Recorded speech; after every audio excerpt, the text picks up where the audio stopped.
Biri shuki, boshingizga biror musibat, Alloh saqlasin, kelayotgan bo'lsa, bu musibat mol dunyoga yetadigan musibat bo'ladimi, badaningizga yetadigan musibat bo'ladimi,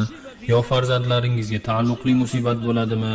yoki avtoulog'ingizga bog'liq musibat bo'ladimi, yoki siz qilgan biror bir gunoh tufayli kelayotgan musibat bo'ladimi? Qanday musibat bo'lishidan qat'iy nazar, siz istig'for aytishingiz natijasida bu kelayotgan musibat sizni chetlab o'tadi. Zero Alloh taolo o'zining kalomida